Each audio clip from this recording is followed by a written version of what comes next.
चावल भूल गए तो आपके मन में आ जाता है कि मैंने चावल नहीं चढ़ाया। बोला आता है कि नहीं आता? शास्त्र कहता है, अग्नि पुराण में स्पष्ट किया गया, कितना भी पूजन का सामान बाजार से लिया और कितनी भी अच्छी पूजन की थाली जमा लो, अच्छे से अच्छा विद्वान भी पूजन की संपूर्ण सामग्री पूजन की थाली में रख ले, विद्वान से विद्वान ब्राह्मण जन हो, चाहे पूजन करने वाला साधारण सा मानव क्यों ना हो, वो पूजन की थाली में संपूर्ण सामग्री जमा ले तो भी पूजन की सामग्री में पूजन करते समय कुछ ना कुछ रही जाता, अच्छे से अच्छा विद्वान भी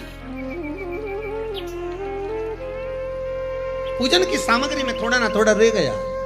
अब मन में भ्रम उत्पन्न हो गया कि ये पूजन की सामग्री में क्यों रह गया, मेरे को ये चाहिए था, ये तो रह गया, मैंने तो ये चढ़ाने के लिए लाना था, मैं तो ये भूल गई। उसका कारण क्या है? हमें लगता है कि त्रुटि हो गई, हमें लगता है कि गलती हो गई, और शंकर भगवान से कोई पूछे, शिव के भगत से कोई पूछे कि पूजन की थाली में पहले के समय में लोग पूजन करने जाते थे तो क्या पूजन की सामग्री में साहित्य कम रह जाता था? हाँ, उसका कारण क्या था? भगवान कहते हैं कारण केवल एक है, मैं खुद पूजन की थाली में, भगवान विष्णु ने संकल्प लिया था कि 108 कमल के पुष्प भगवान शंकर को समर्पित करूंगा। पहले कथा में वर्णन किया, 108 कमल के पुष्प भगवान को दूंगा। जब आखिरी दिन महीने का पूर्ण होने जा रहा था, श्रावण के महीने का, भगवान ने एक पुष्प को निकाल लिया, उसमें पूजन की थाली में एक फूल कम कर दिया। अब आपको लगे, परिवार को लगे, कुटुंब को लगे, किसी को लगे,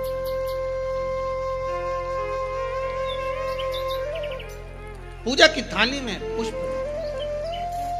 पूजन की थाली में सामग्री अगर कम रह गई है तो आप ये विचार ना करें कि मुझसे गलती हो गई, मुझसे त्रुटि हो गई, भगवान रुष्ट हो जाएंगे। भगवान अपने भक्त से कभी रुष्ट नहीं होता। ये दुनिया के लोग कहते हैं कि अगर पूजन नहीं करेंगे, हमने ये ऐसा नहीं करेंगे तो रुष्ट हो। नहीं नहीं नहीं, भगवान रुष्ट नहीं होता, भगवान कभी रुष्ट नहीं होता अपने भक्त से। पूजा की थाली में सामग्री नहीं है, उसका कारण क्या है?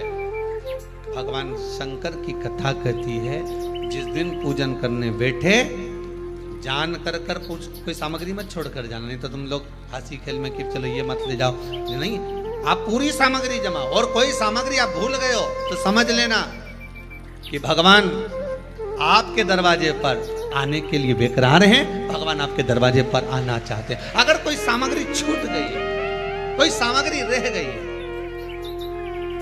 जान कर हमको नहीं, जैसे श्रीफल, नरियल जो हम भगवान के मंदिर में तोड़ते हैं, फोड़ते हैं, माता जी के सामने हमने नरियल फोड़ा, नरियल अच्छा निकल गया, भगवान ने स्वीकार करा ना करा। अगर नरियल अच्छा निकल गया तो आपने थोड़ी सी चिटक निकाल कर भगवान को चढ़ाई, बाकी का सब घर ले जाके चक्कू से निकाल के सब खा गए। और मान लो वही नरियल जो आपने भगवान को चढ़ाया, फोड़ा, और वह अंदर से खराब निकल गया, तो भगवान ने स्वीकार करा कि नहीं करा? शिव महापुराण की कथा कहती है, जो नरियल अंदर से बेकार निकल गया वो भगवान ने पूर्ण स्वीकार कर लिया, क्योंकि भगवान को मालूम है कि ये सड़ा हुआ नरियल तो चक्कू से निकाल के नहीं खाएगी, जब परिक्रमा लगाएगी तो मंदिर के पीछे पटक जाएगी। भगवान को मालूम है, भगवान को इस चीज का ध्यान है कि ये मंदिर के पीछे पटकेगी। अब भगवान यही, अब हमको लगा कि भगवान जो सड़ा नरियल है वो स्वीकार कर लिया, तो क्या आप मंदिर जाते समय दुकान पे से सड़ा नरियल लेके जाओगे क्या? अरे बोलो तो, आप तो अच्छा बजा कर, पानी देख कर, खूब बजा बुजू के देख कर लेकर जाओ कि नरियल अच्छा होना चाहिए।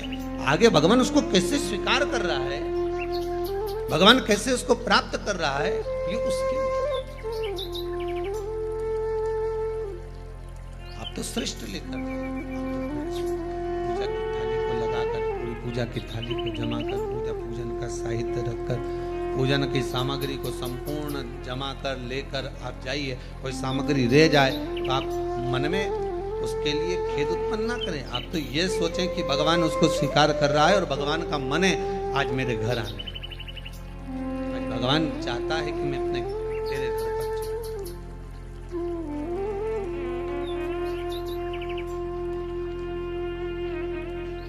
भगवान ने शिव भक्त से कहते हैं कि तुम मेरे ऊपर जल नहीं चढ़ाता था? नहीं।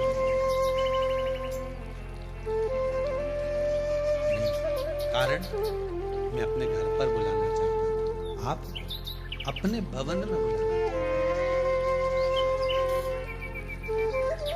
बस आप मेरे घर पर आ जावे, आप मेरे भवन में आ जावे, इसलिए मैं थोड़ा सा छोड़ा। आप आए नहीं, सुबह हो गई, मेरी पूजा की थाली धरी थी।